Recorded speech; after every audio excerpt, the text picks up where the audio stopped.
बिस्मिल्लाहिर्रहमानिर्रहीम। नाजियाबाद से मैं इकबाल इंदौर। नाज़रीन, जैसे एक सेठ है और उस सेठ ने अपना एक कुत्ता पाल रखा है और वो कुत्ता जिस से चाहे लड़ता है और जिसको चाहे उस पे हमला कर देता है। गांव के लोग उस कुत्ते से बहुत तंग हैं और वो ये समझते हैं कि ये जो कुत्ता है ये बगैर किसी वजह के कभी छोटे पे, कभी बड़े पे, कभी कमज़ोर पे, कभी बूढ़े पे हमला करता है। लेकिन वो सारे के सारे गांव के लोग उस कुत्ते को जब वो उनके सामने आता है उसे कुछ नहीं कहते, ना उसे मारते हैं, ना उसे डांटते हैं। और वो ये जानते हैं कि अगर हमने कुत्ते को कुछ कहा तो इसका जो मालिक है सेठ, वो हमसे नाराज हो जाएगा या हमारे ऊपर सख्तियां करेगा या पाबंदियां लगा देगा। और इस तरह से वो कुत्ता बेलगाम होता है और वो फिर गांव के हर एक शख्स पे आते जाते कभी भौंकता है, कभी हमला करता है, कभी जख्मी करता है, कभी नुकसान पहुंचाता है। और वो अक्सर वो कुत्ता लोगों के घरों में जाकर उनके सामान, कपड़े, जूते वो भी उठा कर ले आता है। गांव के लोगों को पता है कि ये सेठ का कुत्ता है, लेकिन इससे अब कैसे रोकें, क्या किया जाए कि इस कुत्ते से जान छूटे। लेकिन वो कुछ कह नहीं सकते, क्योंकि कुत्ता सेठ का होता है या उस कुत्ते के पीछे जो हाथ होता है वो सेठ का होता है। और सबको पता है कि कुत्ते को अगर मारा तो सेठ हमारे ऊपर ना सिर्फ हमला करेगा, नाराज हो जाएगा। बिल्कुल इसी तरह से बदकिस्मती कह लें, अफसोस कह लें कि ये जो इसराइल है ये वो कुत्ता है जो अमेरिका के आशीर्वाद से, उसकी ताकत से जिस पे चाहे हमला करे, जिस पे चाहे उसे तबाह बर्बाद कर दे, इसे कोई कुछ नहीं कहता। फ़लस्तीन की एग्जाम्पल आपके सामने है कि फ़लस्तीन में जिस तरह से इसराइल ने तबाही बर्बादी की, इंसानियत की नस्लकुशी की, वो सबके सामने है। लेकिन मुस्लिम और गैर मुस्लिम दुनिया में जितने भी ममालिक हैं, किसी ने भी उस तरह से फ़लस्तीनियों के हक में आवाज़ नहीं उठाई कि ये कहा जाए कि ये गलत हो रहा है और इसे रोका जाए। यहाँ तक कि ताकतवर ममालिक भी और मुस्लिम ममालिक भी। और वही फिर शेरी जो थी उसकी वो उसी तरह से बढ़ती रही। फिर क्या मिस्र, क्या शाम, क्या यूनान, क्या ईरान, ये सारे के सारे इसराइल ने जब चाहा हमला कर दिया। कभी ईरान के किसी सीनियर को मार दिया, कभी किसी मीटिंग के ऊपर हमला कर दिया, कभी कुछ कर दिया, लेकिन कोई कुछ आवाज नहीं उठाता। यहाँ तक कि ये भी था कि जब हिंदुस्तान ने पहली दफा जो पाकिस्तान के ऊपर, जिसमें अभिनंदन वाला जहाज गिरा था, हमला किया, तो कहा यह जाता है कि उसमें दूसरा जो जहाज जिसके अभी तक कोई इतला नहीं, वो इसराइली था या पायलट इसराइली था, कुछ इस तरह से बात भी है। फिर इसी तरह से अभी भी ये कहा जाता है कि जितने भी मुसलमानों के साथ, जो पाकिस्तान के साथ की झड़प होती है, उसमें इसराइल का हाथ किसी न किसी तरह से शामिल होता है। लेकिन अफसोस की बात यह है कि पाकिस्तान जो अपने आप को एटमी पावर कहता है, जानते हुए भी कोई ऐसी आवाज़ नहीं उठाता। नाज़रीन, लाइट चली गई, जिसकी वजह से दूसरी लाइट से अभी चलें, जो अगला बकिया हिस्सा है वो आपसे शेयर करते हैं कि इसराइल ने जिस तरह से अभी ईरान पे हमला किया, तहस नहस कर दिया। आप सोशल मीडिया पे वीलॉगर से, खबरों से सारी अपडेट आप तक पहुंच चुकी होंगी कि ईरान की जो आला सतही क़यादत थी आर्मी की, मिलिट्री की, वो सारी की सारी इसराइल ने हमला करके उन्हें निशाना बनाया और कहा यह जाता है कि उन्हें कत्ल कर दिया गया है, मार दिया गया। लेकिन इसके बाद अब दुनिया फिर से खामोश है। ना वो वाली बात होती है, वो अमेरिका जो पहले ये कहता है कि मैं इस हमले में शामिल नहीं हूँ, या ये जो इसराइल ने हमला किया इसमें हमारी कोई मर्ज़ी या हमारी कोई इस तरह से मुशावरत शामिल नहीं है। लेकिन जब ईरान ने ये कहा कि मैं वापस हमला करूँगा, तो अमेरिका की तरफ से जवाब ये आता है कि अगर ईरान ने इसराइल पे हमला किया तो अमेरिका वापस उसका जवाब देगा। जहाँ से अंदाज़ा कर लें कि चल क्या रहा है। लेकिन दूसरी तरफ अफसोस इस बात का होता है कि पाकिस्तान जो अपने आप को एटमी पावर कहता है, और ईरान और पाकिस्तान की सरहद बिल्कुल जुड़ी हुई है, ये पड़ोसी मुल्क हैं। अगर ईरान पे हमला हो सकता है तो पाकिस्तान किसी सूरत नहीं बच सकता, और ईरान को अगर नुकसान पहुंचता है तो पाकिस्तान को भी पहुंचेगा।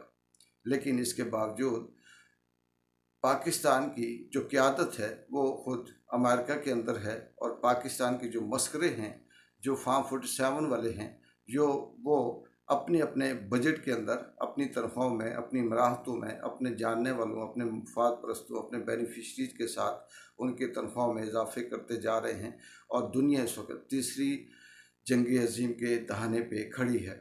फ़लस्तीन और इसराइल का मामला, अब ईरान और इसराइल आपस में देख लें, जंग जारी है। उधर रशिया और यूक्रेन के दरमियान भी जंग जारी है। पाकिस्तान और हिंदुस्तान भी बिल्कुल उस लेवल पे, उस लाइन पे खड़े हैं जहां किसी वक्त भी जंग शुरू हो सकती है। लेकिन यहाँ जो असल बात है वो ये कहनी है कि अगर ये कहा जाता है बड़े बड़े उलमाए कराम से या आम लोगों से कि कुरान और हदीस के अंदर ये चीज़ मौजूद है कि इसराइल ग्रेटर इसराइल बनाना चाहता है, या गज़वाए हिंद होगा, या एक दफ़ा यहूदी मुसलमानों को तहस नहस करेंगे, मारेंगे, और फिर उसके बाद फिर से मुसलमान गालिब आएंगे। ये तो पता नहीं कौन सी किस नस्ल में आने वाली, हमारी 8-10 नस्लों के बाद कहीं जाके ये बात आएगी। लेकिन अगर हम लेटेस्ट वाली बात अगर इसी को देखें तो फिर इसका मतलब ये है कि ये सब कुछ होना है, और होना कैसे है कि पाकिस्तान हो या ईरान हो या मुसलमान जो ममालिक हों, ये अपनी उस हवस में, उस लालच में, उस मुफाद में इतने अंधे हो जाएंगे, इतने अंधे हो जाएंगे कि इन्हें किसी का खून नज़र नहीं आएगा, और ये सिर्फ ये सोचेंगे कि हम हैं, हम महफूज हैं, बाकी सारी दुनिया तबाह होती है तो हो जाए। लेकिन इनके उन सोचों पे, उन अक्लों पे, उन चीज़ों पे जो पर्दा है वो ये है कि इनकी नज़र में ये है कि शायद हम महफूज हैं।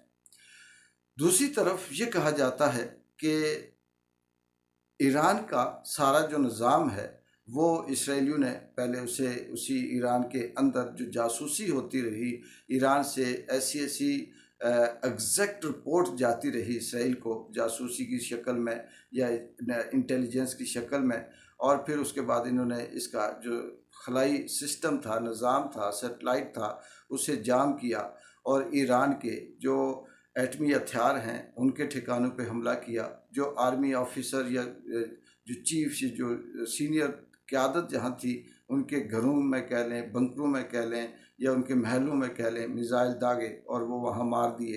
फिर इसी तरह से इसराइल ने चुन चुन कर उन जगहों पे हमला किया जहाँ पर सोच भी नहीं सकता कि कैसे उसे ये पता चला कि ये ठिकाना इस चीज़ का है। यहाँ तक कि वो रडार जो डिटेक्ट करता है या इत्तला देता है मुल्क के अंदर कोई ऐसी चीज़ आने का, उसे भी उन्होंने तबाह कर दिया। और ये भी इत्तला है कि इसराइल ने अपने 200 जहाज़ों के ज़रिए मिसाइल दागे हैं ईरान के ऊपर, और इनकी सिविल आबादी या सिविल शहरियों को भी हलाक किया, और साथ साथ जो अक्सरी क़यादत थी उसे भी मारा। ये सारी चीज़ें लग ये रहा है कि आने वाले वक्त में अब ये खेल जो है ये सेटेलाइट का, आईटी का और सिग्नल जाम करने वाली जंग है। और ये कैसे हो सकता है कि अमेरिका उसे पता न हो, और फिर ये कैसे हो सकता है कि इसराइल कोई ऐसा कदम उठाए जिसकी इत्तला अमेरिका को ना हो, और बग़ैर अमेरिका से इजाज़त लिए इसराइल उसे कोई कदम उठाए। इसलिए मैं कहता हूँ कि वो सेठ का कुत्ता जो बेलगाम है, कभी किसी के घर घुसता है, कभी किसी के घर घुसता है, लेकिन वो खुद से नहीं घुस सकता। उसके पीछे सेठ की आशीर्वाद है, सेठ की ताकत है। सेठ ने उसे इशारा दिया हुआ है कि तुम आज़ाद हो, जिसे मर्जी काटो खाओ, और मैं तुम्हारे पीछे हूँ।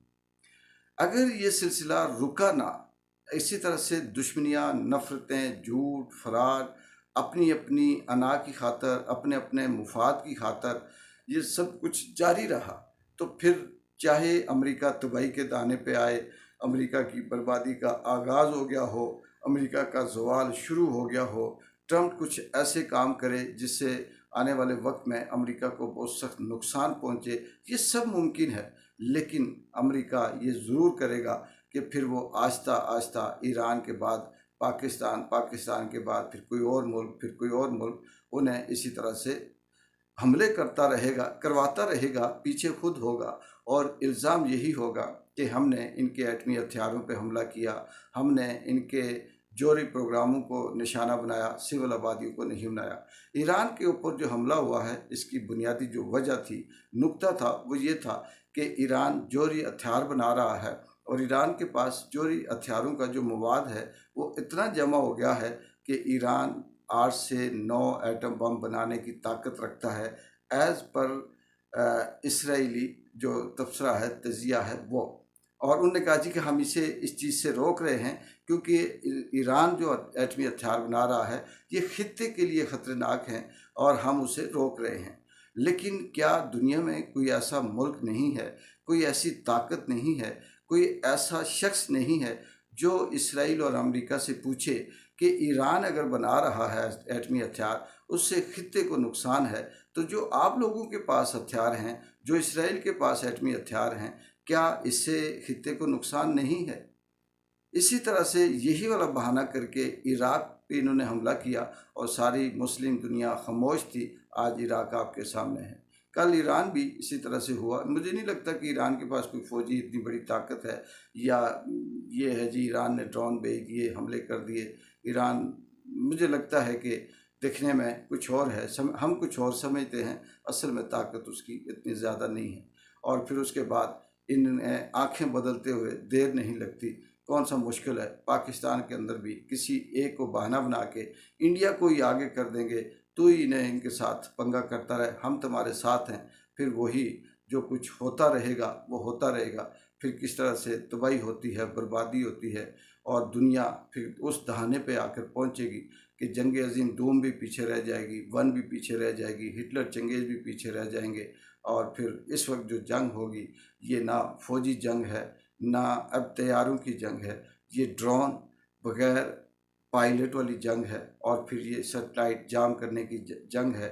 चाइना कब तक पाकिस्तान की मदद करेगा, ये चाइना कब तक सैटेलाइटें जाम करेगा, ये करेगा तो आगे जो बैठे हैं वो भी इनसे ज़्यादा ताकतवर हैं। देखते हैं कि ईरान इसराइल जंग आगे क्या रुख इख्तियार करती है, दुनिया किस तरह से जवाब देती है, दुनिया के जो ग्रुप हैं वो किधर किधर जाते हैं, और क्या आने वाले वक्त में इसका नतीजा निकलता है। ये वक्त के साथ साथ डेवलपिंग जो सिचुएशन है वो सामने आएगी। लेकिन अफसोस एक बात ये भी है कि इसराइल ने तबाही फेर दी ईरान की, और अब दुनिया, चाहे उसमें चाइना हो, अमेरिका हो, ऑस्ट्रेलिया हो, यूके हो, अदर ममालिक हों, वो ये कहते हैं जी कि दोनों को बैठ के बात करनी चाहिए, बैठ के बात करनी चाहिए। ये भी एक अजीब सा ना समझ आने वाली बात है कि एक तरफ ईरान तबाह हो गया, बर्बाद हो गया, नुकसान हो गया, और दूसरी तरफ फ़ौरन ये कहा जाता है कि अब आपस में बैठ के बात करें। एंड इस पे करूँगा, बात वही है कि सेठ का कुत्ता किसी गरीब को खा जाए, उसकी टांगे, उसकी गोश्त नोच ले, जब जिरगा बैठे गांव में कि अब सेठ के कुत्ते को बांधना है, तो वो सेठ और उसके लोग ये कहें अच्छा ठीक है, अब छोड़े, कुत्ते ने काटना था काट लिया, अब सुलह करते हैं, अब आपस में बैठ के बराबरी या राजीनामा करते हैं। ये अजीब मंतक है। इकबाल जंजो को इजाज़त दे। अल्लाह हाफिज़।